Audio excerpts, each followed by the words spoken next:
Republican presidential hopefuls are focusing their energy on Iowa and New Hampshire as the countdown is on for the state's GOP voters to weigh in on who they think should be the party's nominee. The latest polling shows former President Donald Trump holding a double-digit lead in both states. So for more on this, I want to bring in Jake Rosen from New Hampshire. He's standing by in New Hampshire.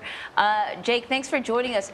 You've been covering New Hampshire for a while now. How would you describe the priorities of the typical New Hampshire primary voter? Well, that's right, guys. New Hampshire is the live free or die state for a reason. And the voters up here don't want government intervention on a lot of social issues like we've seen, like abortion, but they also don't want government intervention on things like the economy. And I'll just leave it to one voter who I spoke to last night at a Nikki Haley event who turned out for the first time since Jimmy Carter.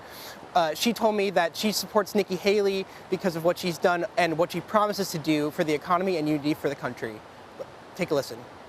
Her real emphasis on veterans and lifting people up generally, whether it's in education or better health care, better access to better jobs. I think those are messages that resonate with me.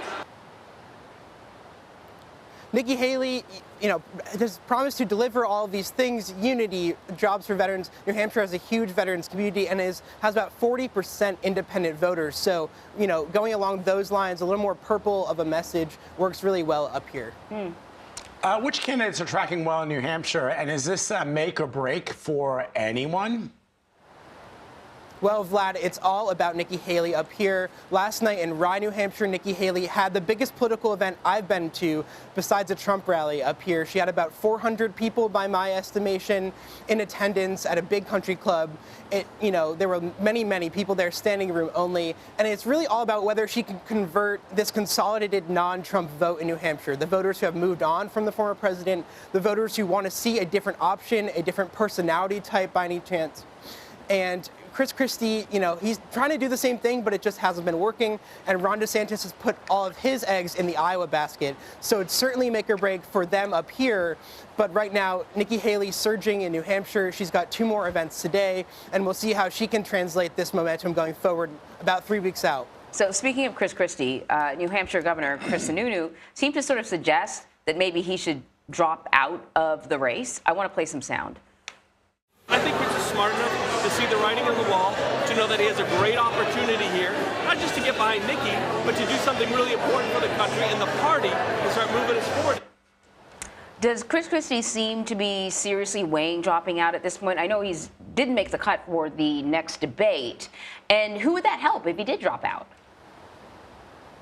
Well, Christie put out some direct-to-camera messaging last week, two different ad buys, I should say, saying that he will not drop out. And despite people calling on him to, his message on Donald Trump, he feels is important to convey to voters until votes are actually cast. Now, Chris Sununu's argument is one that many people have been making up here in the state and across the country, that if Christie dropped out, some of those moderate voters who are against former President Trump in the Republican Party and some independents might come over, join the Haley coalition, and put up a fight up here in New Hampshire to potentially deliver Haley a surprise victory. As of right now, though, it's not a guaranteed choice that those voters would go to Nikki Haley as their second option, but also Christie's messaging has been so strong on Trump that at least he feels he has to stay in the race, and these Haley voters who have consolidated around her would potentially break and leave to him. But we're not sure. I've not seen that at the moment.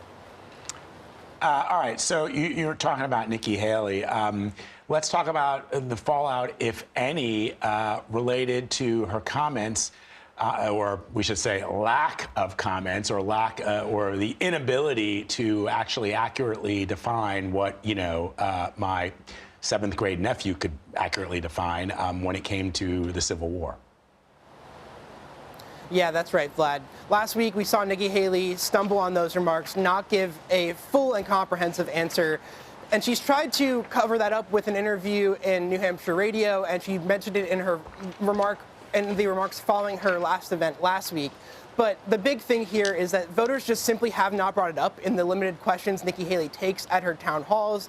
And it's not something that people have brought up to me, but it's something that Nikki Haley is trying to capitalize on nonetheless. She has not apologized, but what she has done is bring up the discrimination her family and her father specifically faced in South Carolina as she was growing up. She alludes to a story about a farming family and who owned a farm stand calling the police on her father who wore a turban, and the moment she had ingrained in her brain of having the police watch her and her father check out at a farm stand.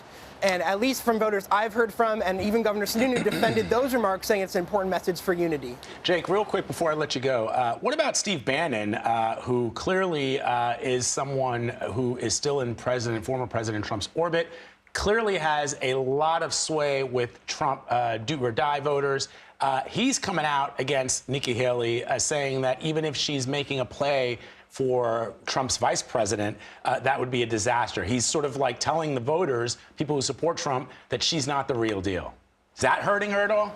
Yeah, I've seen my colleagues Olivia Rinaldi and Finn Gomez reported this too, that some Trump allies have been encouraging and discouraging the former president. He's been picking their minds on what a Haley vice presidency would look like heading into a general election. I think the big thing here, Vlad, is that there is this belief in the Republican Party among this, MAGA Trump base. Trump has demeaned Haley, calling her bird brain, among other nicknames. This is someone who has clearly lately lightened up his attacks on Haley because of the clear threat she poses up here in New Hampshire. But Steve Bannon's impact, we've seen Vivek Ramaswamy also go after her for being a, quote, globalist, which is another dog whistle to these people who might not vote for Haley because of potentially her ethnicity, but also because of the past stances she's taken on economic issues that do not work with former President Trump's worldview.